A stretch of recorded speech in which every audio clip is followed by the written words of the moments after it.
नमस्कार दोस्तों, Byju's government exam prep में आपका स्वागत है। आज हम द हिंदू अखबार के 1 सितंबर 2020 के प्रमुख समाचारों का विश्लेषण आपके सामने प्रस्तुत कर रहे हैं, जिसमें प्रमुख समाचारों के विश्लेषण के साथ साथ हम उसमें प्रारंभिक और मुख्य परीक्षा के लिए जो महत्वपूर्ण प्रश्न हैं वो भी आपको प्रैक्टिस के लिए देंगे। हम अपनी पहली न्यूज़ पर आते हैं तो ये जीएसटी से संबंधित है और ये विवाद धीरे धीरे भारत सरकार और राज्य सरकारों के बीच में बढ़ता जा रहा है। 2017 में जीएसटी को लाने का उद्देश्य ये था कि अप्रत्यक्ष करों को लेकर केंद्र और राज्य में जो एक तरह से मल्टीप्लिसिटी है टैक्सों की, यानी एक ही वस्तु पर केंद्र और राज्य की तरफ से अलग अलग अप्रत्यक्ष कर लगाया जाता था। इससे व्यापार को एक तरह से हतोत्साहन मिलता था और वो बहुत प्रेरित नहीं होते थे भारत में व्यापार करने के लिए।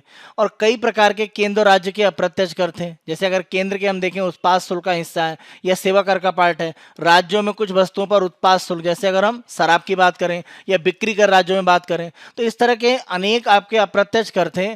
कई प्रकार के सरचार्ज या सेस की बात करें या हम उपकर की बात करें, वो लगाए जाते थे केंद्र और राज्य के द्वारा।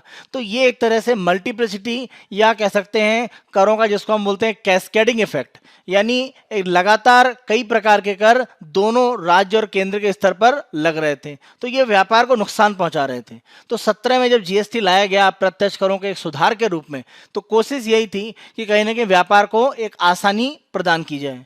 और इस कड़ी में राज्यों को एक तरह से नुकसान हो रहा था, क्योंकि आप ध्यान रखें भारत में अप्रत्यक्ष कर के रूप में जीएसटी को लाने की जो प्रक्रिया है वो काफ़ी पहले से चल रही थी, लेकिन अंतिम रूप में ये 2017 में ही अस्तित्व में आ पाया।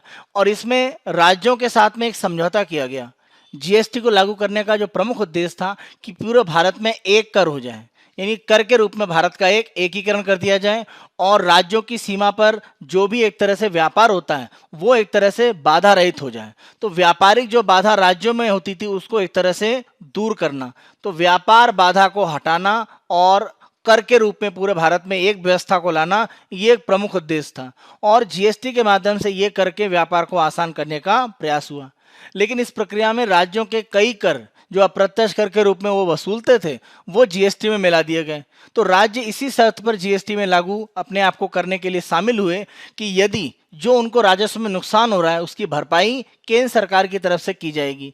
और एक समझौता किया गया कि राज्यों का जो भी राजस्व होता है, अगर सालाना जो राजस्व की उनकी वसूली है अगर वो 14% की दर से नहीं बढ़ती रही, जैसे मान लीजिए कि 2017-18 में किसी भी राज्य का जो राजस्व है वो 100 रुपये वसूली थी, और मान लीजिए 2018-19 का जो नया वित्तीय वर्ष है उसमें मान लीजिए आंकड़े निकल के आते हैं 115 रुपये, तो कितने परसेंट की वृद्धि है? 15%। तो ये सही है।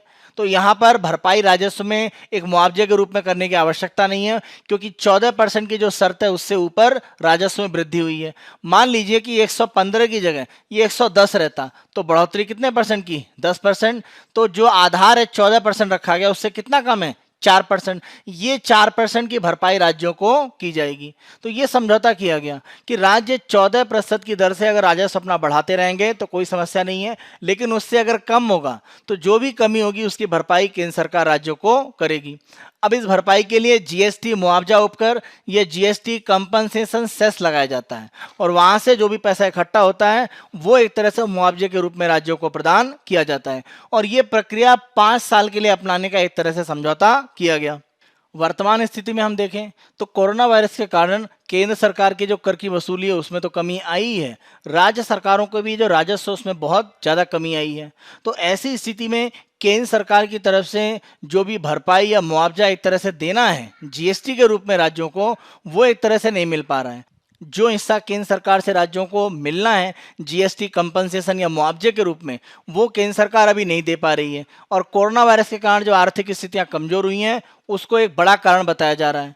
लेकिन राज्यों का यहाँ पर यह मानना है कि जो भी स्थिति हो केंद्र सरकार को उन्हें इस तरह का जो राजस्व में कमी हुई है उसकी भरपाई करनी चाहिए, क्योंकि ये एक तरह से जीएसटी में कानूनी व्यवस्था है और भारत सरकार उससे बंधी हुई है। जबकि अभी जो जीएसटी काउंसिल जीएसटी परिषद की बैठक हुई वहां पर भारत सरकार की तरफ से कई विकल्प बताए गए, उन विकल्पों को राज्य सरकारों ने एक तरह से मना कर दिया है, क्योंकि राज्य सरकारों का मानना है कि मुआवजा देने की सारी जिम्मेदारी केंद्र सरकार के पास है, राज्य सरकारें इसके लिए बहुत कुछ नहीं करेंगी। तो इस कारण से जीएसटी का जो कंपनसेशन को लेकर एक विवाद है वो बढ़ता चला जा रहा है। आगे इसी पर हम और चर्चा कर रहे हैं कि किस तरह से इस विवाद को हल करने के लिए कुछ उपाय हो सकते हैं, या समस्या इतने बड़े पैमाने पर अगर हो रही है तो उसके प्रमुख कारण क्या हैं और किस रूप में इसके समाधान आसानी से किए जा सकते हैं। केंद्र सरकार की तरफ से राज्यों को जो जीएसटी का मुआवजा दिया जाना है, अगर वो नहीं दिया जा रहा है तो माना जा रहा है कि इसमें केंद्र सरकार को एक तरह से ज़्यादा दोषी ठहराया जा रहा है, और राज्यों के पास बहुत अधिक विकल्प नहीं है, तो उनको हम बहुत अधिक दोषी नहीं मान सकते हैं। अगर हम पहला देखें तो केंद्र सरकार के पास जो सबसे आसान विकल्प होते हैं कि वो भारत सरकार की तरफ से सॉवरेन बॉन्ड यानी स्वायत्त रूप में बॉन्ड जारी कर सकते हैं। वो डॉलर के रूप में भी हो सकते हैं, रुपए के रूप में भी होते हैं। तो इन बॉन्ड को खरीदने के लिए एक तरह से बाजार में बहुत सारी वित्तीय संस्थाएं हैं, और उनके माध्यम से बड़ा एक तरह से जो धन है वो केंद्र सरकार को प्राप्त हो सकता है। क्योंकि आप ध्यान रखें, किसी राज्य की जो वित्तीय स्थिति है उसकी तुलना आप भारत सरकार या केंद्र सरकार के रूप में भारत की जो वित्तीय स्थिति है उससे नहीं कर सकते हैं। तो कहीं ना कहीं केंद्र सरकार के पास ज़्यादा विकल्प है कि वो इस तरह के बॉन्ड जारी करके बाजार से धन प्राप्त कर सके। दूसरा, आरबीआई के माध्यम से वो बाजार से किसी भी तरह के ऋण प्राप्त कर सकता है। तो ये भी स्थिति भारत सरकार को किसी राज्य सरकार की तुलना में मजबूती देती है। तो ये विकल्प राज्यों के पास उतने आसानी से उपलब्ध नहीं है।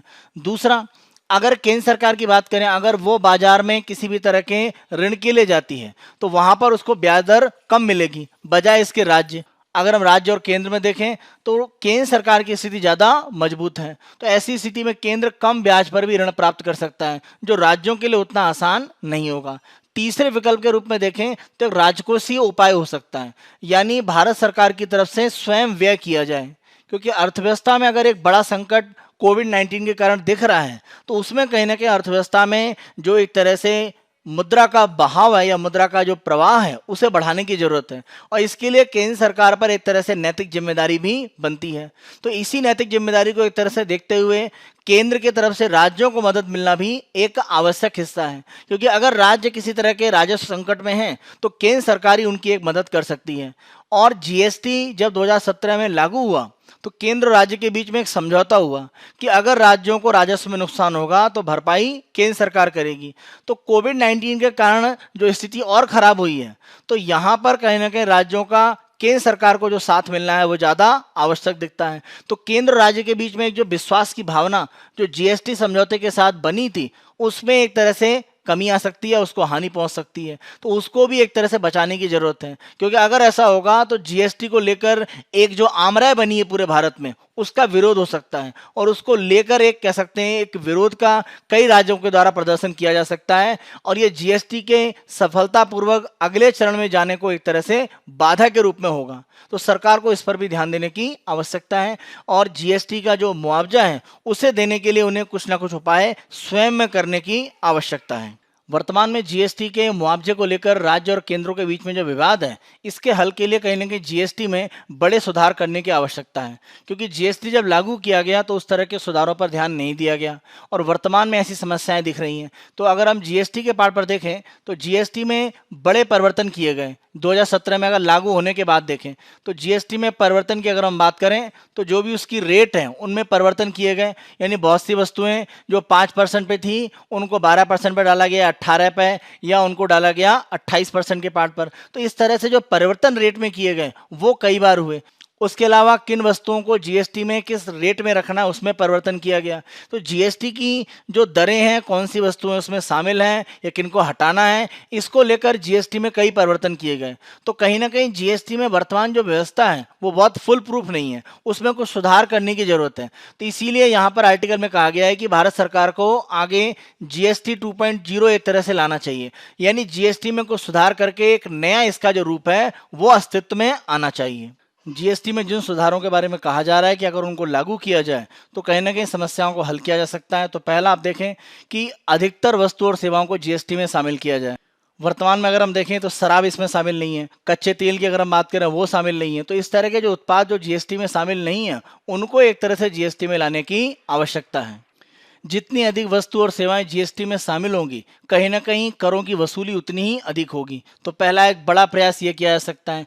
दूसरा, अगर हम देखें तो भारत में जीएसटी की जो दरें ज़्यादा हैं, जैसे 5% की रेट है, 12%, 18%, 28%, तो इतनी ज़्यादा दर होने से कहीं ना कहीं समस्याएं होती हैं, क्योंकि वस्तुओं को अलग अलग श्रेणी में बांटना पड़ता है। उसके अलावा इसमें कई तरह के कर विवाद भी हो सकते हैं। तो ये सब कर की वसूली के एक तरह से घटाते हैं और जीएसटी में जो लोग शामिल होना चाहते हैं उनको भी हतोत्साहित करते हैं। तो ये एक तरह से दूर करने के लिए भारत को एक सिंगल जीएसटी की रेट पर जाना होगा। जैसा ऑस्ट्रेलिया में एक सक्सेसफुली एक दशक से वहां पर जीएसटी की एक 10% की रेट फॉलो की जा रही है, तो हमें 12% की रेट एक तरह से लेकर चलने की आवश्यकता है। और पहले एक प्रयोग के रूप में हम इसको 5 साल के लिए लागू कर सकते हैं और अगर सफल रहता है तो आगे इसको फिर हम कंटिन्यू करेंगे। तो एक दर पर आना कहीं ना कहीं एक पहले महत्वपूर्ण विकल्प के रूप में माना जा रहा है और 12% की स्लैब यहां पर एक महत्वपूर्ण दर मानी जा रही है जिसको भारत में रखना चाहिए। इससे कर विवाद कम होंगे, कर का जो आधार है वो बढ़ेगा और वस्तुओं की श्रेणी जो अलग अलग बांटनी पड़ती है वो घटेगी। इससे कर वसूली भी एक तरह से बढ़ सकती है। और तीसरा, जो हम सिन गुड्स की बात करते हैं, देखिए ऐसे वस्तुओं की बात करें जो स्वास्थ्य के लिए हानिकारक हैं या जिन्हें समाज में अनैतिक रूप में एक तरह से माना जाता है उनके प्रयोग को, जैसे शराब की बात करें या तंबाकू से संबंधित उत्पाद की बात करें, तो ऐसे उत्पादों पर जो सरचार्ज है, बहुत ज़्यादा प्रदूषण में योगदान करने वाले जो भी ईंधन है, जैसे अगर हम बात करें जो एसयूवी है, स्पोर्ट यूटिलिटी व्हीकल, उनके ऊपर जो सरचार्ज है, या डीजल की अगर हम बात करें, या वायुयान में जो ईंधन यूज़ किया जाता है एयर टरबाइन फ्यूल एटीएफ, या कोयले की बात करें, इनके ऊपर कुछ सरचार्ज लगाने की अनुमति राज्यों को दी जाए। क्योंकि अगर इन वस्तुओं पर राज्य सरकार कुछ सरचार्ज लगा पाएगी तो उनको राजस्व की वसूली बढ़ेगी। तो मुआवजे जैसी स्थिति में अगर मान लीजिए कोई समस्या आती है तो वो एक तरह से उनको बचाया जा सकता है। तो राज्यों को कुछ इस तरह के सरचार्ज लगाने की अनुमति मिलनी चाहिए। एक चौथे बड़े सुधार के रूप में अगर हम देखें तो भारत में जो स्थानीय निकाय, लोकल बॉडीज, वो चाहे पंचायत स्तर पर हो या शहरी क्षेत्र में अगर हम बात करें, जो भी स्थानीय निकाय हैं, तो वहां तक भी जीएसटी का एक प्रभाव पहुंचना चाहिए। तो यहाँ पर एक सुझाव दिया जा रहा है कि अगर मान लीजिए भारत में जीएसटी की एक 12% की रेट बनती है तो उसमें 2% जो टैक्स का हिस्सा है वो स्थानीय निकाय को दिया जाए उनके विकास के लिए, और राज्य और केंद्र के बीच में जो 10% हिस्सा है उसका बराबर बंटवारा किया जाए। क्योंकि अगर स्थानीय निकाय सीधे जीएसटी का हिस्सा पाएंगे तो कहीं ना कहीं जीएसटी पे करने में भी वो आगे बढ़ेंगे, तो लोगों की कर अदा करने या कर अदायगी की जो एक प्रक्रिया है वो बढ़ेगी और ये कर आधार को मजबूत करके कर की वसूली को बढ़ाएगी। इसी के साथ साथ गवर्नेंस में सुधार होगा, क्योंकि आप जिस टैक्स के माध्यम से एक तरह से आय को प्राप्त कर रहे हैं उस टैक्स का सही तरीके से इंप्लीमेंटेशन हो, लोग उसको अदा करें या सरकार को उसको समय पर दें, इस तरह की जो व्यवस्था है उसको भी आप सुनिश्चित करेंगे। तो गवर्नेंस की स्थिति जो है, सरकार की प्रशासनिक ढांचा वो भी मजबूत होता है और लोगों का एक तरह से जो कर व्यवस्था के साथ में जुड़ाव है वो बढ़ता है, क्योंकि उन्हें मालूम है कि जिस जीएसटी को वो दे रहे हैं वो स्थानीय स्तर पर सीधे तौर पर उनके क्षेत्र के विकास में काम आ रहा है। तो ये अगर स्थानीय निकायों तक जीएसटी की सीधे एक संसाधन दिया जाएगा तो ये स्थानीय निकाय को मजबूत करेगा। स्थानीय निकायों में बड़ी समस्या है कि उनके पास आर्थिक संसाधनों की कमी है। वर्तमान में ग्रामीण अर्थव्यवस्था भारतीय अर्थव्यवस्था का एक ऐसा भाग है जो खपत को एक तरह से बहुत तेजी से बढ़ा सकता है। तो अर्थव्यवस्था में अगर खपत बढ़ेगी तो कहीं ना कहीं जो उत्पादन है उससे हमें बढ़ाने की जरूरत पड़ेगी। उत्पादन अगर बढ़ेगा तो ये कहने के रोजगार और जो आय का हिस्सा है उसको धीरे धीरे बढ़ाने का काम करता है। उत्पादन आपको बढ़ाना है तो जो निवेश है उसकी आवश्यकता अर्थव्यवस्था में रहती है। तो ये सारे एक तरह से चेन रिएक्शन के माध्यम से जुड़े हुए हैं। तो स्थानीय निकाय को अगर हम संसाधन आर्थिक दे पाए जीएसटी से तो ये कहीं ना कहीं ग्रामीण अर्थव्यवस्थाओं के एक कायाकल्प में मदद करेगा। तो ये भी एक बड़े सुधार के रूप में आगे किया जा सकता है। एक पांचवा और महत्वपूर्ण हिस्सा है कि जो निर्यात भारत से बाहर जाते हैं उनमें एक तरह से जीरो रेटिंग की व्यवस्था बननी चाहिए। देखिए, जीरो रेटिंग का सिंपल सा मतलब होता है कि कोई भी उत्पाद जो भारत में किया जा रहा है जिसको आगे निर्यात किया जाएगा, कोशिश सरकार ये करे कि जो कच्चा माल है, रॉ मटेरियल, उस पर कोई टैक्स ना लगे। क्योंकि अगर भारत में आप रॉ मटेरियल पर टैक्स लगा देंगे तो उसकी कीमत बढ़ जाती है और अंतर्राष्ट्रीय बाजार में अगर वो महंगा होगा तो उसकी बिक्री कम हो जाएगी। तो हमें ध्यान देने की जरूरत है कि जीरो रेटिंग एक्सपोर्ट बनना चाहिए भारत में। इसके लिए जो रॉ मटेरियल है उसके ऊपर जो टैक्स लग रहा है वो एक तरह से 0% पर लाने की आवश्यकता है भविष्य में। तो ये भी निर्यात को बढ़ाकर अर्थव्यवस्था को मजबूती प्रदान कर सकता है। तो सरकार को आने वाले समय में जीएसटी में कई तरह के सुधार करने की आवश्यकता है अगर उन्हें सहकारी संघवाद को एक तरह से आगे बढ़ाना है, क्योंकि वर्तमान स्थिति में भारत सरकार की तरफ से जो मुआवजा नहीं दिया जा रहा है या न देने में अपने आप को वो असमर्थ बता रहे हैं और राज्यों को एक तरह से विकल्प दिए जा रहे हैं कि बाजार से वो उधार प्राप्त कर लें या अन्य तरीके से वो उसकी भरपाई कर लें, ये कहीं ना कहीं जो सहकारी संघवाद कोऑपरेटिव फेडरलिज्म है उसकी भावना के विपरीत है। और जीएसटी लागू करते समय राज्य और केंद्र के बीच में एक विश्वास का जो माहौल बना था उसको कहीं ना कहीं खराब कर रहा है। तो भारत सरकार को नए रूप में जीएसटी में कुछ सुधार करने की भविष्य में आवश्यकता है, जिससे सहकारी संघवाद भी बचा रहे और साथ साथ अर्थव्यवस्थाएं राज्य और केंद्र के स्तर पर मजबूती से आगे बढ़ पाएं। और पैंडेमिक जैसी स्थिति जो कोरोना वायरस में है, इसको किस तरह से हल करना है, इसके बारे में भी एक कहीं ना कहीं विचार है वो जीएसटी जैसी व्यवस्था में रहना चाहिए कि अगर महामारी की स्थिति में कोई भी ऐसा संकट आता है तो केंद्र और राज्य के बीच में जो जीएसटी या किसी टैक्स को लेकर संबंध है वो कैसे रहेंगे। तो अगर ऐसी स्थिति को हम पहले से डिफाइन करके रखें तो राज्य और केंद्र के बीच में अविश्वास की भावना नहीं आएगी। तो ये कुछ सुधार है जो भविष्य में करके जीएसटी संबंधी एक जो समस्याएं आ रही हैं उसको दूर किया जा सकता है। इसी डिस्कशन के आधार पर आप मुख्य परीक्षा का एक प्रश्न लिखने की प्रैक्टिस कीजिएगा। वस्तु तथा सेवा कर में राज्यों को दिए जाने वाले मुआवजे संबंधी प्रावधान महामारी जैसी आपातकालीन स्थिति में निपटने में सक्षम नहीं रहा है। तो आप बता सकते हैं कि जो 14% से कम एक तरह से राजस्व मिल रहा है लेकिन केंद्र सरकार नहीं दे पा रही है, कारण केंद्र सरकार के अपने खर्च हैं जो पैंडेमिक या महामारी के समय बढ़ गए हैं। उसके अलावा केंद्र सरकार के भी अपनी कर वसूली घटी है और इसके कारण कहीं ना कहीं केंद्र सरकार के ऊपर भी दबाव है। तो ये कारण आप बता सकते हैं। तो ये इस स्टेटमेंट की एक तरह से आप समीक्षा कर सकते हैं। और गतिरोध दूर करने के उपाय, तो हमने जो 5 उपाय यहाँ पर यानी जिसको हमने जीएसटी 2.0 कहा है, जीएसटी के अगले सुधार की जो बात की है उसको आप बता सकते हैं कि जैसे एक दर को रखना, बहुत सारे जो उत्पाद जिनको सिन गुड्स की बात की गई जैसे तंबाकू या शराब की, उनके ऊपर सरचार्ज लगाने के लिए राज्यों को अधिकार दिया जाए। तो इस तरह की व्यवस्था एक तरह से जो हमने 5 कुछ यहाँ पर ऑप्शन आपको बताएं कि जो विकल्प हो सकते हैं भविष्य में सुधार के रूप में, वो आप पांचों यहाँ पर अलग अलग पैराग्राफ में बता सकते हैं। और निष्कर्ष के रूप में आप कह सकते हैं कि जीएसटी जैसी राज्य और केंद्र को मिलाकर एक जो पूरे भारत का एक समान टैक्स की बात है वो तभी आपका फलीभूत हो सकता है जब सहकारी संघवाद और आपस में केंद्र और राज्य के बीच में विश्वास की जो भावना वो बनी रहे, जो वर्तमान में कमजोर होती प्रतीत हो रही है। तो जो सुधार हमने बताए उनका एक तरह से जिक्र करते हुए कि इन सुधारों को अगर लागू किया जाए तो भविष्य में सहकारी संघवाद की स्थिति को और मजबूत किया जा सकता है। इस आधार पर अपने आप प्रश्न को लिखने की प्रैक्टिस कीजिएगा। दूसरे टॉपिक पर आते हैं और ये हमारा इंटरनेशनल रिलेशन से संबंधित है। PLA aggression blocked at Pangong Tso lake. देखिए, पैंगोंग त्सो लेक की अगर हम बात करें तो ये विवाद अभी नहीं, आप कह सकते हैं पिछले 3-4 महीने से लगातार चल रहा है। और इसके पहले अगर हम विवाद की बात करें तो 15 जून के पार पर एक विवाद बड़ा हो चुका है, जो सियोक की एक सहायक नदी है गलवान। तो गलवान घाटी में हमारे और चीन के सैनिकों के बीच में जो हिंसक झड़प हुई जिसमें हमारे 20 सैनिक शहीद हुए और 35 से ज़्यादा चीनी सैनिक भी उसमें मारे गए। तो उसके बाद माना जा रहा है कि ये पहला बड़ा एक प्रयास है जिसमें चीन के सैनिकों ने जो एलएसी के पार्ट है, वास्तविक नियंत्रण रेखा, इसको एक तरह से क्रॉस करने की कोशिश की है। अगर हम जिस इलाके की वर्तमान में बात कर रहे हैं, यानी हम पैंगोंग जिस झील की बात कर रहे हैं, तो ये पैंगोंग लेक का इलाका है। देखिए, इस झील के बारे में आप ध्यान रखें कि पैंगोंग लेक लगभग 135 किलोमीटर लंबी है और काफ़ी संकरी है, यानी बहुत ज़्यादा इसमें चौड़ाई नहीं है। अगर आप देखें तो इसकी विड्थ बहुत ज़्यादा एज सच नहीं है और गहराई डेप्थ के पार्ट पर यह काफ़ी ज़्यादा है और चारों तरफ से लैंड से यानी लैंडलॉक लेक है। और माना जाता है कि इसका 2/3 इलाका चीन के कब्जे में है। इसका जो पश्चिमी भाग है, यानी अगर हम इस लेक को इस तरह से देखें तो ये पूर्वी इलाका और ये पश्चिमी भाग हो गया। तो पश्चिमी जो 45 किलोमीटर का बड़ा इलाका है वो भारत के नियंत्रण में है। तो इसका बड़ा क्षेत्र चीन ने अभी भी अनधिकृत रूप से अपने कब्जे में ले रखा हुआ है। तो पैंगोंग लेक के आसपास के जो इलाके हैं वहाँ पर जो पहाड़ियाँ हैं वो स्पूर की अगर हम बात करें, या आप इसे एक तरह से एक ढलान कह सकते हैं, या एक पंख जैसी आकृति में कुछ ढलान के हिस्से हैं वो झील की तरफ आते हैं। इनको एक तरह से फिंगर्स या उंगलियों का नाम दिया गया है और ये फिंगर्स कितनी है, 8 फिंगर यहाँ पर हैं। तो इन 8 फिंगर के पार्ट पर अगर देखें तो वास्तविक स्थिति यह है कि भारत का जो क्लेम है, अगर आप यहाँ पर देखें तो भारत इस इलाके तक क्लेम करता है, यानी हम इस सारे फिंगर एरिया को अपने इलाके में मानते हैं।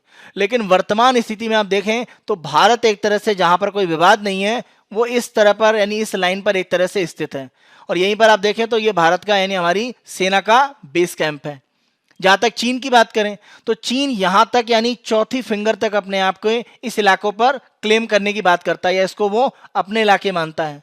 तो जो ये विवाद शुरू हुआ उसके पहले अगर हम देखें तो वास्तविक रूप में हमारा नियंत्रण यहाँ चौथी फिंगर तक था और हमारे सैनिक चौथे से लेकर ये 8वें तक का जो इलाका है यहाँ तक पेट्रोलिंग करते थे। तो ये इलाका पेट्रोलिंग के पार्ट पर था। अब चीन ने यह करा है कि 8 से लेकर 5 के बीच में जो फिंगर का इलाका है इसमें अपने कुछ कैंप बना लिए हैं। यहाँ पर एक तरह से अनधिकृत रूप से भारतीय क्षेत्र पर जहां भारत अपना नियंत्रण मानता है उसको एक तरह से वो आगे बढ़ाने वाले हैं। यहाँ एक महत्वपूर्ण बात आप ध्यान रखें कि जहां पर चीन ने जिस इलाके पर अभी एक कब्जा करने की बात चल रही है इस इलाके पर भारत का कोई नियंत्रण नहीं है। भारत के सैनिक यहाँ पर पेट्रोलिंग जरूर करते हैं, यानी ये चीन के नियंत्रण में भी नहीं था। तो आप इसे एक तरह से कह सकते हैं नो मैंस लैंड बोल सकते हैं, जहां पर दोनों सेनाएं एक तरह से किसी भी तरह का बेस कैंप या कोई निर्माण नहीं करती थी, लेकिन चीन के द्वारा यहाँ पर एक तरह से किया गया और वो कोशिश कर रहे हैं कि इसको आगे बढ़ाने की। तो पैंगोंग झील के बड़े क्षेत्र पर एक तरह से पूर्ण रूप से चीन अपना नियंत्रण करना चाहता है। प्रमुख रूप से चीन के द्वारा अभी इसी इलाके पर एक तरह से ज्यादा विवाद किया जा रहा था। तो अगर हम देखें तो पैंगोंग लेक का ये एक तरह से उत्तरी भाग है, लेकिन जो विवाद हुआ है अभी ये दक्षिणी जो एक तरह से आप झील का किनारा कह सकते हैं वहां पर यह विवाद हुआ है, जहां पर चीनी सैनिकों ने जो भी एलएसी का इलाका उसको क्रॉस करने की कोशिश की है। तो उत्तरी जो इलाका है वहां पर अभी इस बार का विवाद नहीं हुआ है। यह विवाद जो दक्षिणी एक तरह से इस झील का क्षेत्र है वहां पर हुआ है। माना यह जा रहा है कि यहां पर चीन का जो एग्रेशन बढ़ा है उसका बड़ा कारण यह है कि हमारा जो एक एयरफोर्स का स्टेशन है जिसे हम बोलते हैं दौलत बेग ओल्डी डीबीओ, उसी के साथ में लगता हुआ एक इलाका है देपसांग मैदान।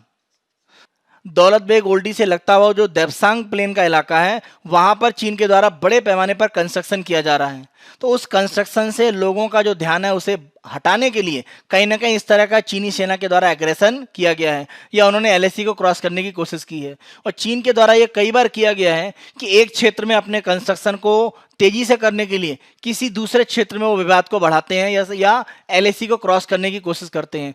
तो चीनी सेना का हमेशा से ये कह सकते हैं मोडस ऑपरेंडी रहा है काम करने का कि अपने जो सीमावर्ती क्षेत्र हैं वहां पर निर्माण को बढ़ाना, जबकि भारत की तरफ से जो निर्माण होता है उसको वो एक तरह से ब्लॉक करने की कोशिश करते हैं।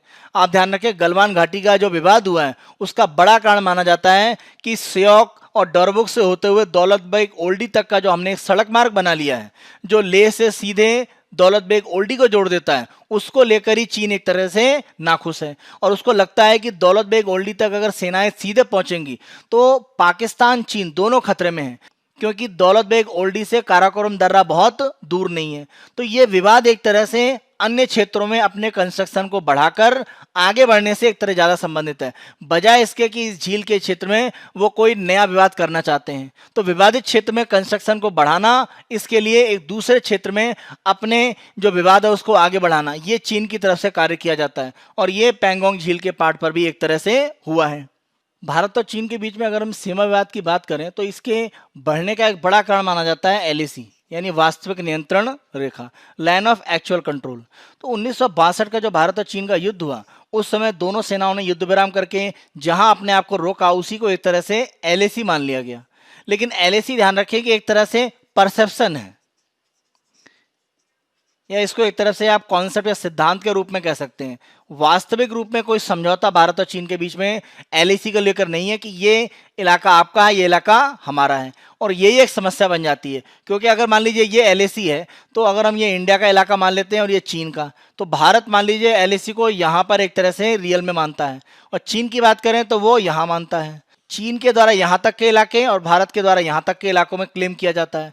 तो एलएसी के साथ सबसे बड़ी दिक्कत यह है कि दोनों देशों की तरफ से जो परसेप्शन है इस लाइन का वो अलग अलग है और इसी कारण से खास तौर पे चीन की तरफ से, क्योंकि वो एग्रेसिव बिहेव करता है और एक्सपेंशन की एक नीति को फॉलो करता है जो भारत नहीं करता है, उस कारण से कहीं ना कहीं वो अपने परसेप्शन में जो एलएसी को समझता है उन इलाकों पर कब्जा करने के लिए वो हमेशा प्रयास करता रहता है। और इसी कड़ी में गलवान घाटी का इलाके में वहां पे कुछ समस्याएं आई, देपसांग जो मैदान का इलाका वहां पर, या वर्तमान में पैंगोंग झील का जो क्षेत्र है वहां पर अगर हम देखें तो 8 फिंगर्स का जो इलाका है उसके साथ साथ अगर आप देखें तो इस झील का जो दक्षिणी क्षेत्र है वहां पर भी चीन के द्वारा विवाद को बढ़ाया जा रहा है। तो ये कहीं ना कहीं भविष्य के लिए एक संकट की स्थिति को दिखा रहा है, क्योंकि एलएसी के परसेप्शन को लेकर अगर दोनों देश आपस में कोई समझौता नहीं कर पाएंगे या आपस में बैठकर बात नहीं करेंगे तो ये समस्याएं बनी रहेंगी और इस तरह की समस्याएं भविष्य में और आ सकती हैं।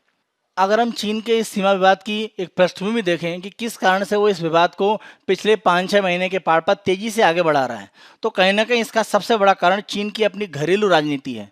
राष्ट्रपति जिनपिंग की बात करें तो जीवन काल के उन्होंने अपने आप को चीन का राष्ट्रपति बना रखा है। तो वहां पर कोविड-19 के कारण कहीं ना कहीं चीन की जो जनता है वो उतना ज़्यादा जिनपिंग से खुश नहीं है। तो घरेलू राजनीति में जो उनकी एक कमजोर स्थिति है उसको मजबूत करने के लिए कहीं ना कहीं जो चीनी राष्ट्रवाद है उसको एक तरह से आगे बढ़ाने का वो कार्य कर रहे हैं। और इसके लिए वो जो भी चीन के अपने क्षेत्र हैं जिनको वो अपना मानते हैं, चाहे वो किसी दूसरे देश के क्षेत्र में ही क्यों ना हो, उसको लेने के लिए या अपना एक्सपेंशन की जो नीति है, अपनी विस्तारवादी नीति है, उसको आगे बढ़ा रहे हैं। तो ये चीनी राष्ट्रवाद को एक तरह से मजबूत करने का है वो एक दिखावा कर रहे हैं, जिससे कि घरेलू राजनीति की उनकी जो कमजोरी है उसको छिपाया जा सके।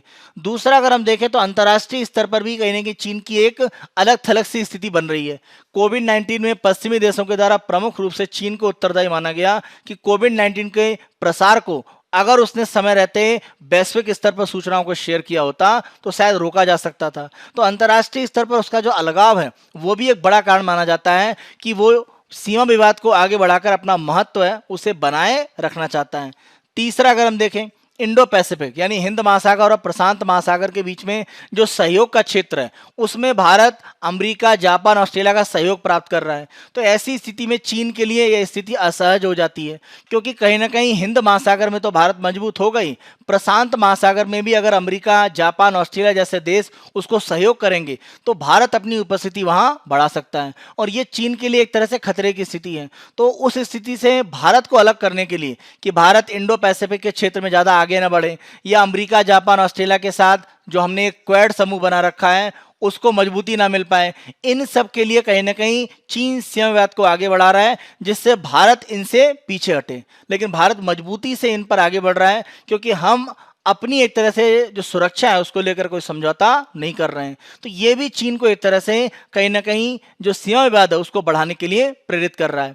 और एक चौथा हिस्सा देखें तो दक्षिणी चीन सागर में जो 9 डैश लाइन है, चीन के द्वारा दक्षिणी चीन सागर में गैर कानूनी रूप से जो एक इलाकों पर कब्जा किया जा रहा है, जो द्वीप समूह हैं उन पर नियंत्रण करने का प्रयास है 9 डैश लाइन के माध्यम से। तो वहां पर जो देश हैं वो चाहे वियतनाम हो, वो चाहे फिलीपींस हो या हम बात करें इंडोनेशिया की, वो सब उसका विरोध कर रहे हैं। तो वहां पर कहीं ना कहीं अमेरिका ने एक तरह से चीन का विरोध किया है, जो दक्षिणी चीन सागर में चीन का विस्तार हो रहा है। तो अमेरिका का जो विरोध है वहां पर, उसके कारण कहीं ना कहीं जिनपिंग की स्थिति दक्षिणी चीन सागर में अब कमजोर हो रही है। तो उसको भी एक तरह से वहां से ध्यान को हटाने के लिए कोशिश उनकी है कि भारत और चीन का जो सीमा विवाद है उसको जीवित रखा जाए या उसको आगे बढ़ाया जाए, जिससे कहीं ना कहीं दक्षिणी चीन सागर की या अन्य क्षेत्रों में जो विवाद है उन पर ज्यादा लोगों का ध्यान न जाए।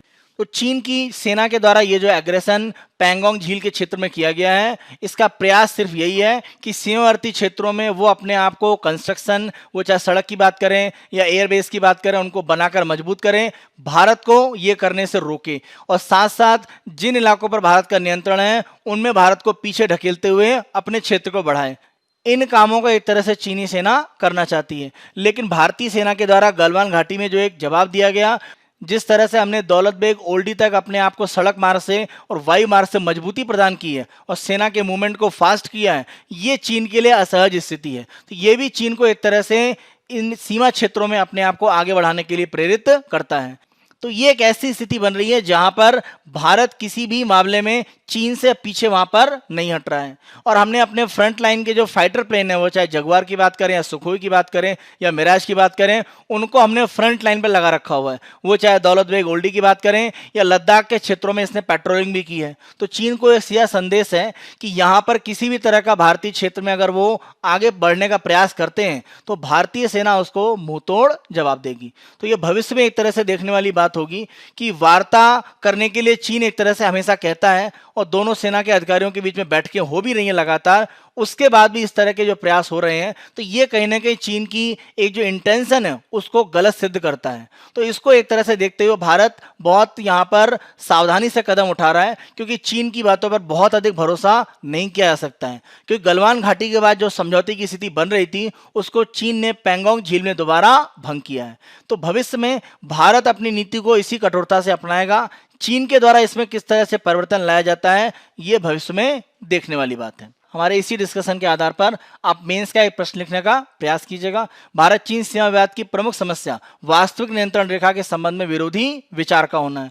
तो एलएसी का एक तरह से कह सकते हैं परसेप्शन या कॉन्सेप्ट रूप में होना, और भारत का अलग कॉन्सेप्ट है, चीन का अलग परसेप्शन या कॉन्सेप्ट है। तो ये जो अंतर है वो कहने के विवाद को जन्म देता है। तो इसको आप एक्सप्लेन कर सकते हैं, क्योंकि ये 62 के समय में दोनों के द्वारा युद्ध विराम के समय जहां जहां सेना रुकी थी वहां का क्षेत्र है। किसी तरह का समझौता आधिकारिक नहीं है, जैसा LOC line of control Pakistan के साथ में हुआ है नियंत्रण रेखा को लेकर। तो इसको आप यहाँ पर एग्जाम्पल के रूप में बता सकते हैं कि पाकिस्तान के साथ एक फिक्स पार्ट है लेकिन चीन के साथ फिक्स नहीं है। तो अलग अलग मत होने के कारण सीमा को लेकर एक विवाद बना रहता है।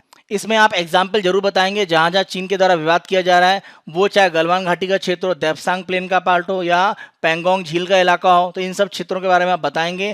तो इन एग्जाम्पल के साथ एक तरह से आप एलएसी की जो अनिश्चितता है उसको एक्सप्लेन करेंगे, जिससे एग्जाम्पल अगर आप देंगे तो आपका आंसर एक तरह से फैक्ट और एनालिसिस, यानी आपने अपने आंसर में तथ्य भी दिया है और विश्लेषण भी किया है, दोनों के साथ अपने आंसर को एक तरह से आप मजबूत कर सकते हैं।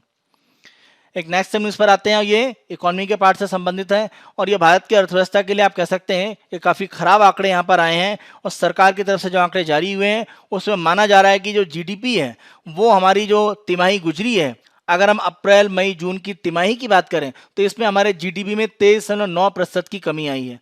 और ये आप कह सकते हैं एक बड़े पैमाने पर एक ऐतिहासिक कमी है, इससे पहले इतनी बड़ी कमी नहीं आई थी। क्योंकि ध्यान रखें भारत में जीडीपी के इस तरह के आंकड़े जब से जारी किए जा रहे हैं, यानी अगर हम समय की बात करें कब की 1996, तो 1996 से जीडीपी के इस तरह के आंकड़े जारी हो रहे हैं। 96 के बाद से ये पहली बार है कि जीडीपी में इतनी बड़ी एक तरह से कमी आई है। तो आप कह सकते हैं एक बड़ा यहाँ पर अर्थव्यवस्था को झटका लगा हुआ है जो सरकारी एक आंकड़ों पर निकल के आया है, जिसे नेशनल स्टैटिस्टिकल ऑफिस के द्वारा जारी किया गया कल। जीडीपी में माना जा रहा है कि आज़ादी के बाद सबसे बड़ी कमी आ सकती है और 2020-21 के लिए जो वित्तीय वर्ष चल रहा है इसमें जीडीपी 5 से 7% के बीच में सिकुड़कर हो सकती है। और अगर इसके पहले आप देखें तो सबसे बड़ी कमी 1979-80 में थी जब जीडीपी घटी थी कितनी 5.2%। इसके अलावा देखें 1972, 73 और 1965-68 में भी कमी हुई थी। लेकिन माना जा रहा है कि ये सबसे बड़ी हो सकती है जीडीपी में गिरावट अगर हम पिछले आंकड़ों की बात करें, आज़ादी के बाद अगर हम आंकड़ों को देखें। और यहाँ पर एक ही थोड़ा सा प्लस पॉइंट दिखता है जिसने थोड़ा जीडीपी को संभाल कर रखा है और वो है हमारा एग्रीकल्चर सेक्टर। तो एग्रीकल्चर सेक्टर में 3.4% की एक ग्रोथ यहाँ पर दिखाई दी है अगर हम पिछले वर्ष के साथ में एक तरह से ग्रोथ की बात करें। इसके अलावा जितने भी अर्थव्यवस्था के क्षेत्र हैं वो चाहे आपका मैन्युफैक्चरिंग विनिर्माण की बात करें या सेवा क्षेत्र की बात करें, सभी में एक तरह से कॉन्ट्रैक्शन या संकुचन या कमी हुई है। इसमें अगर हम देखें तो सबसे बड़ी कमी 50% की कंस्ट्रक्शन के बिजनेस में हुई है। उसके अलावा अगर हम व्यापार की, होटल्स की बात करें या परिवहन साधनों की बात करें या कम्युनिकेशन जो दूर संचार की सेवाएं हैं उसमें अगर हम देखें तो इनमें लगभग 47% की कमी आई है। तो वो चाहे विनिर्माण हो या सेवा क्षेत्र, सभी में बड़े पैमाने पर एक तरह से कमी आई है। एग्रीकल्चर में जरूर 3.4% की ग्रोथ है। तो अगर हम कारणों पर देखें तो कारण दोनों हैं। कोविड-19 के पहले भी हमारी अर्थव्यवस्था में कुछ स्थितियां खराब चल रही थी और कोविड-19 ने इसको कह सकते हैं एक बड़ा झटका दिया। तो कोविड-19 से पहले की स्थिति और महामारी के बाद जो वैश्विक स्तर पर आर्थिक एक तरह से क्रियाएं रुक गई, उसने मिलकर जीडीपी को आप कह सकते हैं एक डबल या दोहरा झटका दे दिया, जिसके कारण जीडीपी में इतना बड़ा गिरावट देखा जा रहा है। और इसके सबसे बड़ी जो यहाँ पर कारण माना जा रहा है कि मांग में कमी। अब मांग की अगर हम बात करें तो अर्थव्यवस्था लगभग एक तरह से रुक गई, तो किसी भी तरह का जो उत्पाद की जो मांग है वो बड़े पैमाने पर नहीं बढ़ पाई। तो मांग जब अर्थव्यवस्था में नहीं है, क्योंकि अगर आप आर्थिक क्रिया नहीं कर रहे हैं तो लोगों के पास रोजगार नहीं है, रोजगार नहीं है तो आमदनी नहीं है। तो जब आर्थिक क्रिया नहीं हो पाएगी तो रोजगार और जो आय है उन पर विपरीत प्रभाव एक तरह से पड़ता है। मांग में जो कमी है उसे अर्थव्यवस्था की वर्तमान स्थिति के लिए प्रमुख उत्तरदायी माना जा रहा है। अब मांग को बढ़ाने के लिए प्रयास ये हो सकते हैं कि सरकार अपने पास जो राजस्व है उसमें से खर्च करके मांग को बढ़ाने का प्रयास करे।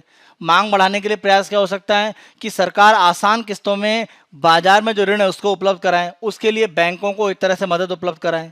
तो सरकार सीधे तौर पर राजस्व में किस तरह से खर्च कर सकती है? कारण ये है कि राजस्व की कमी भारत सरकार उससे जूझ रही है। तो सरकार के पास भी राजस्व वसूली नहीं है, क्योंकि अगर आर्थिक क्रियाएं नहीं होंगी तो जो भी अप्रत्यक्ष कर जैसे जीएसटी या अन्य प्रकार के शुल्क हैं वो सरकार को नहीं मिल रहे हैं, तो सरकार का राजस्व घटा हुआ है। तो सरकार अपने राजस्व से मांग को बढ़ाने के लिए अर्थव्यवस्था में, जिसे हम स्टिमुलस कहते हैं, या एक धक्का देने की जो आवश्यकता है उसको बहुत ज़्यादा नहीं कर पा रही है। हमने आत्मनिर्भर भारत अभियान के माध्यम से देखा था कि सरकार ने लगभग अर्थव्यवस्था के 10% यानी लगभग 20 लाख करोड़ के आसपास अर्थव्यवस्था में डालने का एक प्रयास किया था, और वो एक बड़ा प्रयास माना जा रहा था। तो प्रयास सरकार की तरफ से ऐसे हैं कि नहीं हुए हैं, ऐसा नहीं है, लेकिन वर्तमान स्थिति में जो संकट है वो इतना बड़ा है कि भारत सरकार के पास राजस्व की एक कमी है जो अर्थव्यवस्था में डालकर वो एक तरह से मांग को बढ़ाने का काम नहीं कर सकता है। तो ये एक तरह से हमें देखने की आवश्यकता है कि भविष्य में सरकार के पास जो राजस्व की कमी है तो वो कैसे मांग को आगे बढ़ाने के लिए काम करेगी, और मांग अगर नहीं बढ़ेगी तो अर्थव्यवस्था में जो गिरावट है वो एक तरह से आगे होती रहेगी। तो उसको रोकने के लिए किस तरह से प्रयास हो सकते हैं? वर्तमान स्थिति में देखें तो प्रमुख रूप से उपाय किए जा सकते हैं कि अर्थव्यवस्था में खपत यानी कंजम्पशन को बढ़ाने की जरूरत है, और इसके लिए सरकार को कहने कि व्यय करने के लिए अर्थव्यवस्था में एक जरूरत है। तो सरकार अगर अर्थव्यवस्था में और ज़्यादा पैसे को एक तरह से लगाएगी, और उसके लिए चाहे उसे बाजार से या आरबीआई के माध्यम से उधार लेना पड़े, तब भी सरकार को वो काम करना पड़ेगा। क्योंकि अगर अर्थव्यवस्था में सरकार की तरफ से पैसा लगता है, जैसे मान लीजिए कि सड़क निर्माण की बात करें या किसी अन्य तरह का निर्माण होता है, तो निर्माण के लिए अगर सरकार वहाँ पैसा लगा रही है, अगर सरकार के द्वारा किसी तरह का निर्माण किया जाता है, कोई कंस्ट्रक्शन किया जाता है, तो मान लीजिए जैसे हम बात करते हैं सभी के लिए आवास की योजना है, तो उसमें अगर सरकार के द्वारा कुछ कंस्ट्रक्शन किए जाते हैं मान लीजिए आवास का, तो कंस्ट्रक्शन में बहुत सारे लोगों को रोजगार मिल सकता है। तो इस तरह की स्थिति सरकार को बढ़ाने की जरूरत है। तो जब सरकार व्यय करेगी तो रोजगार और आय के साधन एक तरह से बढ़ते हैं, और अगर लोगों के पास आमदनी आएगी तो वो खपत या सामान को खरीदने के लिए व्यय करेंगे। क्योंकि ध्यान रखें कि जो हमारा लो इनकम और जो मिडिल क्लास है वो अपनी जो बचत है उसको लगभग खर्च कर चुका है, तो उसके पास बहुत सेविंग नहीं है कि वो आने वाले समय में खर्च कर सके। तो अब उसे आय की आवश्यकता है, तो उसके लिए सरकार को कहने के प्रयास बढ़ाने की जरूरत है, और तभी खपत बढ़ सकती है। क्योंकि ध्यान रखें हमारे देश की जीडीपी में जो खपत का पार्ट है, यानी अर्थव्यवस्था में जो खपत कंजम्पशन होता है, वो 60% हमारी जीडीपी को बनाता है। तो जब तक खपत नहीं बढ़ेगी, अर्थव्यवस्था में किसी भी तरह की कोई चेंज बड़ा आ सके या हम पॉजिटिव उसे पाथ पर ला सकें, उतना आसान नहीं है। तो खपत पर सरकार को भविष्य में ध्यान देने की आवश्यकता है। कृषि क्षेत्र में हमने देखा विकास दर 3.4% तक रही है। अगर हम पिछली तिमाही की बात करें तो उसी को कंटिन्यू करके सरकार कृषि के क्षेत्र में, अगर हम आंकड़े देखें तो जो भी धान की बुआई है या अन्य फसलों की बुआई काफ़ी अच्छी हुई है, मानसून काफ़ी अच्छा रहा है, तो उस कारण से जो भी कृषि का उत्पादन अच्छा होगा उसको आसानी से बाजार उपलब्ध कराकर किसानों को आय के साधन सुनिश्चित किए जाएं। क्योंकि ग्रामीण क्षेत्र में अगर आय बढ़ेगी तो वो व्यय करेंगे, खर्च करेंगे, और ग्रामीण खपत बढ़ती है तो पूरी अर्थव्यवस्था की खपत भी बढ़ती है। क्योंकि ध्यान रखें अभी भी हमारी आबादी का 60% से ज़्यादा हिस्सा ग्रामीण क्षेत्रों में रहता है, तो आबादी का बड़ा हिस्सा ग्रामीण क्षेत्र में है। एक तीसरे पार्ट पर देखें कि चीन की जो स्थिति एक बड़े उत्पाद केंद्र के रूप में विश्व में रही है वो संकट में है, और दुनिया के बहुत सारे देश चीन से उत्पादन केंद्रों को हटाना चाहते हैं। तो इस प्रक्रिया में भारत एक तरह से वो स्थान प्राप्त कर सकता है। तो उसके लिए हमें निवेश में जो भी सुधार करने की जरूरत है वो हम कर सकते हैं। करों में हमें जो छूट देनी होगी वो छूट हम एक तरह से निवेशकों को दे सकते हैं। तो नई नीतियां लाकर निवेशकों को आकर्षित करके हम उत्पादन केंद्रों को चीन से जो स्थानांतरित हो रहे हैं उन्हें भारत में एक तरह से प्राप्त करने के लिए सुनिश्चित कर सकते हैं। तो ये कुछ विकल्प हैं जिनको सरकार उपयोग करके अर्थव्यवस्था में जो वर्तमान एक गिरावट दिख रही है उसको कुछ हद तक रोकने का काम कर सकती है। इसी हमारे डिस्कशन के आधार पर मेंस का हमारा क्वेश्चन है उसे आप लिखने का प्रयास कीजिएगा। सकल घरेलू उत्पाद में महामारी के कारण आई कमी को दूर करने के लिए किए जाने वाले उपायों की विस्तृत चर्चा करें। तो पहले आप कारण बता सकते हैं कि जो भी एक तरह से जीडीपी में कमी आई है, तो कमी कोविड-19 के पहले भी अर्थव्यवस्था में समस्याएं थी, वर्तमान में, तो दोनों को एक तरह से आप कारण के रूप में बताएंगे, केवल कोविड-19 ही नहीं है। तो पहले से अर्थव्यवस्था में कुछ मंदी की स्थिति दिख रही थी, निवेश उतना आकर्षित नहीं हो रहा था, और कोविड-19 ने उसको और ज्यादा बढ़ा दिया। तो आप उसमें कारण बता सकते हैं, खपत में जो कमी आ रही है या निवेशक जो आकर्षित नहीं हो रहे हैं, और सरकार के पास राजस्व की कमी है, तो सरकार अर्थव्यवस्था में व्यय नहीं कर पा रही है और इस कारण से खपत को बढ़ाने के लिए वो उपाय नहीं कर पा रही है। इन्हीं को एक तरह से आप उपाय के रूप में चर्चा आगे कर सकते हैं कि ये खपत को बढ़ाने के लिए सरकार का व्यय बढ़ना चाहिए। इसके लिए सरकार को कहीं ना कहीं आरबीआई या बाजार से उधार प्राप्त करने का प्रयास करना चाहिए। तो उसके माध्यम से सरकार अर्थव्यवस्था में व्यय बढ़ाकर खपत को बढ़ा सकती है। कृषि क्षेत्र में जो समस्या है उनको दूर करके कृषि क्षेत्र में आमदनी को अगर बढ़ाया जाएगा तो ग्रामीण खपत बढ़ सकती है, जो अर्थव्यवस्था में खपत का एक बड़ा हिस्सा है, क्योंकि बड़ी आबादी ग्रामीण क्षेत्र में रहती है। फिर आप बता सकते हैं कि खपत या कंजम्पशन ये जीडीपी में लगभग 60% का योगदान करता है। तो अगर खपत बढ़ेगी तो जीडीपी में जो गिरावट दिख रही है इसको रोकने में कुछ सफलता मिल सकती है। और चीन से जो उत्पादन केंद्र हटने की एक संभावनाएं हैं उस पर भारत पैनी नजर बनाए रखें और अपने यहाँ जो भी आवश्यक परिवर्तन है वो करके उन उत्पादन केंद्रों के अधिकतम क्षेत्र को अपने यहाँ प्राप्त करें। यह भी अर्थव्यवस्था को एक नया स्टिमुलस या नया धक्का या नया बढ़ाव दे सकते हैं और अर्थव्यवस्था को आगे बढ़ाने में मदद मिलेगी, क्योंकि अगर इस तरह के उत्पादन केंद्र आते हैं तो अन्य निवेशकों को भी आकर्षण मिलेगा और कोविड-19 की स्थिति अगर सुधरती है तो भारत में निवेश की बड़ी संभावनाएं बन सकती हैं। तो इस आधार पर अपने आंसर को आप लिखने का प्रयास कीजिएगा। आगे की जो न्यूज़ हमारी वो प्रीलिम्स बेस्ड है, उनमें अगर हम देखें तो गोदावरी का जो स्तर है वो तेजी से बढ़ रहा है आंध्र प्रदेश में और बाढ़ की संभावना एक तरह से बढ़ती जा रही हैं। तो ये गोदावरी का पूरा बेसिन का पार्ट है। अगर आप यहाँ पर देखें तो मंजरा इसकी एक प्रमुख सहायक नदी है। अगर हम बात करें तो ये इसका एक तरह से राइट हैंड और ये लेफ्ट हैंड यानी दाएं हाथ की सहायक नदियां और ये बाएं हाथ की, ये गोदावरी का एक तरह से प्रवाह पार्ट है। गोदावरी आप जानते हैं कहाँ से उद्गम होता है, नासिक के पास त्र्यंबक से। इसी के साथ साथ अगर आप देखें तो वर्धा और वेनगंगा ये दोनों मिलती हैं तो एक नदी का निर्माण होता है जिसका नाम है प्रणहिता। तो प्रणहिता वर्धा और वेनगंगा के मिलने से एक तरह से बनती है और इसी प्रणहिता को देखें तो ये भी गोदावरी की सहायक नदी है। इसके अलावा इंद्रावती है और सबरी, ये तो ये प्रमुख सहायक नदियां हैं गोदावरी की। तो गोदावरी के ऊपर ही हमारा एक प्री का क्वेश्चन है। गोदावरी ध्यान रखें आंध्र प्रदेश के तट पर बंगाल की खाड़ी में गिरती है। पोलावरम प्रोजेक्ट के संबंध में निम्न कथनों पर विचार करें। ध्यान रखिए पोलावरम गोदावरी नदी पर आंध्र प्रदेश में एक महत्वपूर्ण परियोजना है जिसके ऊपर काफी विवाद भी रहा था, क्योंकि तेलंगाना ओडिशा इसके ऊपर एक तरह से विवाद करते हैं। तो पोलावरम प्रोजेक्ट आंध्र प्रदेश में गोदावरी नदी पर है और इसे भारत सरकार ने नेशनल इंपॉर्टेंस राष्ट्रीय महत्व की योजना एक तरह से घोषित कर रखा हुआ है। तो दोनों यहाँ पर आपके सही है, तो आंसर है आपका सी। नेक्स्ट न्यूज आप देखें तो ये भी रिवर से संबंधित है। कारण ये है कि भारत के कई क्षेत्रों में नदियों में बाढ़ की स्थिति बन रही है और इसी में हम देखें तो वेनगंगा नदी में एक तरह से मध्य प्रदेश के क्षेत्र में वहां पर बाढ़ की ऐसी संभावना बन रही है। अगर हम वेनगंगा की बात करें तो ये मध्य प्रदेश से उद्गम होता है और अभी हमने पिछले मैप में ही डिस्कस किया था जो वेनगंगा है वो एक तरह से वर्धा से मिलती है और नदी कौन सी बनती है, प्रणहिता। तो वेनगंगा आप देखें तो ये भी एक तरह से सहायक नदी किसकी हो जाती है, गोदावरी की। तो वेनगंगा वर्धा मिलकर प्रणहिता के रूप में कहां पर जाके मिलती है, गोदावरी में। तो वेनगंगा नदी, इसी के आधार पर हमारा एक प्री का क्वेश्चन आप देखें। निम्न कथनों पर विचार करें। प्रणहिता गोदावरी के प्रमुख सहायक नदी है। प्रणहिता नदी का निर्माण वर्धा तथा वेनगंगा नदियों के मिलने से होता है। दोनों सही है, तो आंसर है आपका सी। नेक्स्ट न्यूज पर आते हैं तो रेयर रेनाती चोला एरा इंस्क्रिप्शन अनअर्थ। देखिए अगर हम रेनाती चोला की बात करें तो चोल जो साम्राज्य था उसका एक स्वरूप रेनाती चोल कहलाता है। इसको अगर हम देखें तो ये आंध्र प्रदेश के क्षेत्र में प्रमुख रूप से एक तरह से इन्होंने शासन किया और 7वीं 8वीं जो एक तरह से शताब्दी है वहां पर इनका प्रमुख यहाँ पर शासन रहा है। तो प्रमुख रूप से इन्होंने एक तरह से जो रायलसीमा का इलाका है आंध्र प्रदेश में वहां पर इन्होंने शासन किया था। रायलसीमा की अगर हम बात करें तो प्रमुख रूप से कडापा का इलाका, अनंतपुर, कुर्नूल, ये सारे क्षेत्र हैं। तो जो रायलसीमा का क्षेत्र वहां पर रेनाती चोल प्रमुख रूप से शासन करते थे। तो उन्हीं का एक इंस्क्रिप्शन यहाँ पर खोजा गया है। तो इसी रेनाती चोल के संबंध में हमारा यहाँ पर एक प्री का क्वेश्चन आप देखें। रेनाती चोल वंश किस क्षेत्र पर शासन करता था? तो यहाँ पर आंसर क्या है आपका, रायलसीमा। नेक्स्ट हम देखें तो ये फेसबुक का एक वर्चुअल रियलिटी का एक प्लेटफॉर्म है जिसका नाम है हॉराइजन, उसके संबंध में है। देखिए वर्चुअल रियलिटी का मतलब ये है कि एक तरह से जो घटनाएं हमारे आमने सामने हो रही हैं उनको वर्चुअल रूप में सामने लाना या उनसे अलग कुछ घटनाओं को वर्चुअल रूप में एक तरह से दिखाना। तो ये वर्चुअल रियलिटी का एक तरह से पार्ट रहता है। देखिए वर्चुअल रियलिटी आप इस तरह से समझ सकते हैं कि आर्टिफिशियल एनवायरनमेंट में एक तरह से रियल लोगों को शो करना, ये वर्चुअल रियलिटी एक तरह से कहलाती है। तो वर्चुअल पार्ट है लेकिन रियल लोग उसमें रहते हैं तो उसे हम वर्चुअल रियलिटी एक तरह से कहते हैं।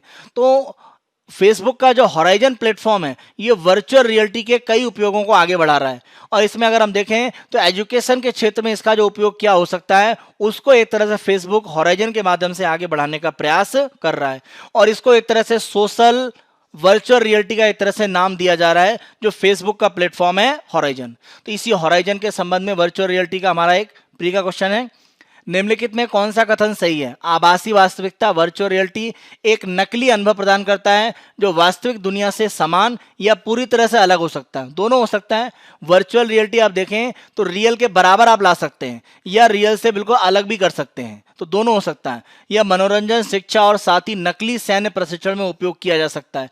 देखिए वर्चुअल रियलिटी जैसे सिमुलेशन की हम बात करें तो जो भी फाइटर पायलट होते हैं उनको जो सिमुलेटर्स पर ट्रेनिंग दी जाती है तो उसको एक तरह से आप वर्चुअल रियलिटी कह सकते हैं। तो वर्चुअल होते हुए भी रियल एक तरह से लैंडस्केप दिखाया जाता है कि कैसे किसी भी टारगेट को लॉक करके वो यूज करेंगे अगर फाइटर पायलट के रूप में किसी प्लेन को वहां पर वो उड़ा रहे हैं, तो वर्चुअल रियलिटी का वहां भी उपयोग किया जाता है। तो ये अलग अलग क्षेत्र हैं जहां पर वर्चुअल रियलिटी उपयोग की जा सकती है। तीसरा, हॉराइजन माइक्रोसॉफ्ट द्वारा विकसित किया जा रहा है एक सामाजिक वर्चुअल रियलिटी अनुभव प्लेटफॉर्म है। अभी हमने देखा माइक्रोसॉफ्ट नहीं, ये किसका है? फेसबुक का है। तो तीसरा गलत है, 1-2 सही है, आंसर आपका बी। नेक्स्ट पर आते हैं, Lebanese leaders choose ex envoy as PM. Lebanon में अगर आप देखें तो राजधानी बैरूत में एक बड़ा विस्फोट हुआ था। उसके बाद से लेबनान की जो सरकार है उसके ऊपर दबाव था कि वो परिवर्तन करें। कोविड-19 के कारण वहां पर लोगों में असंतोष था, कीमतें काफी बढ़ी हुई थी, उस कारण से सरकार पर एक तरह से दबाव था और इसी दबाव में एक तरह से कार्य करते हुए वहां पर प्रधानमंत्री के पद पर एक परिवर्तन किया गया है। देखिए लेबनान के पार्ट पर आप ध्यान रखें कि लेबनान काफी मिक्स, अलग अलग जो आपके धार्मिक समूह हैं उनका देश है और इसीलिए लेबनान में जो गृह युद्ध की स्थिति लंबे समय तक रही थी तो उसके बाद जब समझौते हुए तो लेबनान में शासन के लिए एक व्यवस्था ये बना दी गई कि वहां के 3 सबसे बड़े जो धार्मिक समुदाय हैं, ईसाइयों में अगर हम देखें तो मैरोनाइट ईसाई कहलाते हैं, ये पहला एक बड़ा समूह है। उसके अलावा सुन्नी मुसलमान और सिया मुस्लिम, ये 3 बड़े समुदाय हैं जो लेबनान में हैं और इन्हीं तीनों समुदायों को लेबनान में शासन के जो प्रमुख पद है वो दिए गए हैं। क्योंकि देखिए अगर 3 बड़े धार्मिक समुदाय को शासन के बड़े पद दे दिए जाते हैं तो किसी तरह की एक कह सकते हैं टकराव की स्थिति नहीं बनती है। तो राष्ट्रपति के रूप में लेबनान में हमेशा एक मैरोनाइट जो ईसाई है वही काम करेगा। जब हम प्रधानमंत्री की बात करते हैं तो एक सुन्नी मुस्लिम ही प्रधानमंत्री हो सकता है और लेबनान की संसद का अध्यक्ष एक सिया मुस्लिम व्यक्ति ही हो सकता है। तो प्रधानमंत्री के रूप में अगर आप देखें तो मुस्तफा आदिब को जो बनाया गया है तो ये सुन्नी मुस्लिम समुदाय को एक तरह से प्रतिनिधित्व करेंगे यहाँ पर लेबनान में प्रधानमंत्री के रूप में। तो लेबनान की एक तरह से जो पूरी राजनीतिक व्यवस्था है वो वहाँ के धार्मिक समुदाय जो प्रमुख 3 है उनके आधार पर एक तरह से प्रमुख पदों पर उनके लोग एक तरह से वहाँ पर शासन करते हैं। लेबनान के संबंध में हमारा एक यहाँ पर प्री का क्वेश्चन है। लेबनान आप ध्यान रखें कि सीरिया और इधर नीचे अगर हम देखें इजराइल, इनसे एक तरह से स्थल सीमा से घिरा हुआ है। तो बड़ी सीमा किससे लगती है इसकी? सीरिया से। इजराइल से सिर्फ इसका दक्षिणी भाग है और अगर हम पश्चिमी भाग देखें तो यह भूमध्य सागर मेडिटेरियन सी से एक तरह से बनता है। और लेबनान में जो सबसे ऊंचा बिंदु या सबसे पहाड़ी ऊंची है वह है करनेत अस सौदा। तो ये सबसे ऊंची पहाड़ी है कहां पर? लेबनान में। बैका वैली ध्यान रखें ये भी लेबनान का क्षेत्र है। तो इस तरह के जो इलाके होते हैं जो विवादित कोई भी जगह रहती है वो एग्जाम में पूछे जाने की संभावनाएं रहती हैं। तो लेबनान के ऊपर ही हमारा प्री का क्वेश्चन आप देखें। लेबनान के संबंध में निम्न कथनों पर विचार करें। इसकी सबसे लंबी सीमा सीरिया से बनती है, सही स्टेटमेंट है। राजधानी बेरूत भूमध्य सागर पर स्थित है, अभी हमने मैप में देखा। अगर हम पीछे मैप में देखें तो बेरूत भूमध्य सागर पर। तो कार्नेट अस सौदा लेबनान का उच्चतम स्थान है। चौथा, लेबनान में प्रमुख शासकीय पद 3 सबसे बड़े धार्मिक समूहों में बटे हुए हैं, यानी मैरोनाइट क्रिश्चियंस, उसके अलावा सुन्नी इस्लाम को मानने वाले और सिया इस्लाम को जो मानने वाले हैं। तो ये 3 बड़े धार्मिक समुदायों में प्रमुख जो शासकीय पद है वो बटे हुए हैं। चारों सही हैं, आंसर है आपका डी। नेक्स्ट न्यूज पर आते हैं। तो ये बाल्टिक जो देश है उनसे संबंध में है। तो बाल्टिक 3 देश कहलाते हैं क्योंकि वो बाल्टिक सागर के एक तरह से तट पर हैं। इसमें एस्टोनिया, लाटविया, लिथुआनिया। ध्यान रखें ये पूर्व सोवियत संघ का हिस्सा हुआ करता था 90 के दशक के पहले। अगर हम बात करें तो ये सोवियत संघ का भाग हुए करते थे और वर्तमान में आप देखें तो सोवियत संघ से काफी दूरी बनाकर एक तरह से रहते हैं। इन तीनों देशों की बात करें तो तीनों ही रूस से सीमा बनाते हैं। जैसे एस्टोनिया, लाटविया अगर आप देखें तो यहाँ एस्टोनिया और लाटविया दोनों की रूस से सीमा है। लिथुआनिया के लिए आप ध्यान रखें कि रूस से अलग, रूस का एक छोटा सा इलाका जिसको कैलिनग्राड कहा जाता है। आप ध्यान रखें कभी कभी एग्जाम में पूछा गया है, जैसे पोलैंड है तो पोलैंड की सीमा रूस से भी बनती है क्योंकि रूस तो यहाँ है लेकिन पोलैंड तो इधर है। तो सीमा कैसे बनती है? क्योंकि रूस का एक शासित इलाका जिसको कैलिनग्राड कहा जाता है, ये पोलैंड और लिथुआनिया के बीच में स्थित है और बाल्टिक सागर पर स्थित है। तो आप ध्यान रखें कि रूस की सीमा लिथुआनिया से भी बनती है और पोलैंड से भी बनती है। तो तीनों बाल्टिक देश रूस से सीमा एक तरह से शेयर करते हैं। उसके अलावा लिथुआनिया, लाटविया बेलारूस से सीमा बनाते हैं और बेलारूस में जो राष्ट्रपति इस समय हैं, अगर हम बात करें अलेक्जेंडर लुकाशेंको, तो उनके खिलाफ एक विरोध चल रहा है। तीनों अगर हम बाल्टिक देशों की बात करें तो उन्होंने बेलारूस के राष्ट्रपति अलेक्जेंडर लुकाशेंको और 29 अन्य अधिकारी जो भी उनके साथ काम करने वाले हैं उनके ऊपर कुछ प्रतिबंध लगा दिए हैं और माना जा रहा है कि उन्होंने जो चुनाव हुए बेलारूस में उसमें एक तरह से कुछ घोटाला या घपला किया है। तो बाल्टिक देशों ने आगे बढ़कर एक तरह से बेलारूस के राष्ट्रपति और उनके अन्य सहयोगियों पर प्रतिबंध लगाया है और ये आप रूस के खिलाफ कार्रवाई मान सकते हैं क्योंकि रूस बेलारूस को बड़ा समर्थन एक तरह से देता है, खासतौर पर अलेक्जेंडर लुकाशेंको को। तो एक तरह से रूस के विरोध में ये कार्रवाई एस्टोनिया, लाटविया, लिथुआनिया तीनों ने करी है और यूरोपीय संघ अभी कार्रवाई करने पर विचार ही कर रहा था, उसके पहले ही तीनों ने कर दिया है। आप ध्यान रखें, एस्टोनिया, लाटविया, लिथुआनिया यूरोपीय संघ में भी शामिल हैं और इसलिए शामिल हुए हैं कि ये यूरोप और अमेरिका के साथ अपनी जो नजदीकी वो बढ़ाना चाहते हैं और रूस से अपने आप को एक तरह से दूर करना चाहते हैं। तो ये तीनों देश यूरोपीय संघ में शामिल हैं। तो इसी आधार पर हम बाल्टिक जो देश है उनके संबंध में प्री का एक क्वेश्चन यहाँ पर दे रहे हैं। बाल्टिक देशों के संबंध में निम्न कथनों पर विचार करें। तीनों बाल्टिक देश पूर्व सोवियत संघ का भाग रहे हैं, सही स्टेटमेंट है। सभी बाल्टिक देश रूस से सीमा बनाते हैं, हमने देखा एस्टोनिया, लाटविया दोनों बनाते हैं और लिथुआनिया भी बनाता है, किससे? कालिनग्राड के पार्ट से, जो पोलैंड और लिथुआनिया के बीच में रूस का छोटा सा हिस्सा है और रूस से बिल्कुल अलग है। मैप में हमने भी डिस्कस किया था, तो इसको जरा आप ध्यान रखिएगा। और तीसरा, बाल्टिक देश यूरोपीय संघ के सदस्य हैं, तो तीनों बाल्टिक देश यूरोपीय संघ के सदस्य हैं। तीनों स्टेटमेंट सही है, आंसर है आपका डी। एक नेक्स्ट न्यूज पर आते हैं। RBI moves to ease liquidity further. अर्थव्यवस्था में जो एक गिरावट की स्थिति दिख रही है और जीडीपी काफी कम होकर एक तरह से दिखाई पड़ रही है और माना जा रहा है कि आज़ादी के बाद सबसे बड़ा जीडीपी में गिरावट हो सकती है। तो अर्थव्यवस्था में लिक्विडिटी या तरलता, देखिए लिक्विडिटी तरलता की बात करते हैं तो जो भी अर्थव्यवस्था में मुद्रा की आपूर्ति होती है उसको एक तरह से लिक्विडिटी या तरलता का हिसाब कहते हैं। यानी अगर आसानी से आपको पैसा बैंक से उधार मिल रहा है तो तरलता बढ़ी हुई है, अगर नहीं मिल पा रहा, ब्याज दर बहुत ज्यादा है तो तरलता उतनी ज्यादा नहीं है। तो तरलता को बढ़ाने के लिए आरबीआई प्रयास करेगा और इसमें खुले बाजार की जो नीति, ओपन मार्केट ऑपरेशन, उसमें आरबीआई के द्वारा गवर्नमेंट सिक्योरिटीज यानी सरकारी जो प्रतिभूति, एक तरह से आप कह सकते हैं सरकार के जो बॉन्ड है उनको एक तरह से बेचेगी और खरीदेगी। देखिए, जब आरबीआई के द्वारा बाजार में सरकार के बॉन्ड बेचे जाते हैं यानी इनको सेल किया जाता है, तो जब बॉन्ड बेचेगी तो कोई संस्था बॉन्ड खरीदेगी और आरबीआई को क्या दे देगी? पैसा। तो अगर बेचा जाता है तो बाजार से जो तरलता है वो घटती है और अगर बाजार में जो बॉन्ड सरकार के बिके हुए हैं उनको अगर आरबीआई वापस लेगी तो मूलधन के साथ ब्याज लगाकर पैसा वित्तीय संस्था को देगी। तो अगर बाजार में बॉन्ड बेचे जाते हैं खुले बाजार की नीति में तो तरलता अर्थव्यवस्था से घटती है और अगर जो बॉन्ड बिके हुए हैं सरकारी उनको अगर आरबीआई खरीदती है खुले बाजार की नीति में तो अर्थव्यवस्था में तरलता बढ़ती है, क्योंकि आरबीआई जो भी वित्तीय संस्थाएं हैं, बैंक हैं या अन्य संस्थाएं हैं, उनको जो भी मूलधन और ब्याज है बॉन्ड का वो वापस करती हैं। तो तरलता बढ़ाने के लिए तरीका क्या हो सकता है कि जो बिकी हुई सरकारी प्रतिभूति हैं उनको आरबीआई खुले बाजार की नीति में वापस खरीदे, तो ये करके तरलता को एक तरह से बढ़ाया जा सकता है।